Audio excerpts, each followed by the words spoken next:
होत्या. मोदी साहेब, आपण लोकसभेच्या निवडणुकीत घोषणा दिली होती की शेतकऱ्याचे उत्पन्न दुप्पट करू. शेतकऱ्याचे उत्पन्न दुप्पट तर सोडा, अर्धे करून ठेवले. फडणवीस साहेब, आपण विधानसभेच्या निवडणुकीत घोषणा दिली होती की शेतकऱ्याचा सातबारा कोरा करू. आठवते का मित्रांनो, फडणवीस साहेबांनी दिलेली घोषणा, शेतकऱ्याचा सातबारा कोरा कोरा कोरा. आता सातबारा करा कोरा, नाहीतर खुर्ची सोळा सोळा सोळा. अरे लबाडांनो, आता हे अरे लबाडांनो,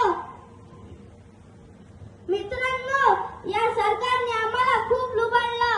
आता हे आंदोलन मागे घ्यायचे नाही.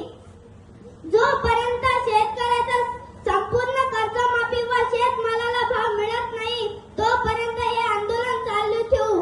आता हे आंदोलन फक्त बच्चूभाऊचंच नाही, तर यामध्ये सर्व पक्षीय शेतकऱ्यांना भाग घ्यायला पाहिजे. तर चला मग घोषणा देऊ, शेतकऱ्यातील संपूर्ण कर्जमाफी, शेतकऱ्याला शेतमालाचा भाव. जय हिंद, जय भारत.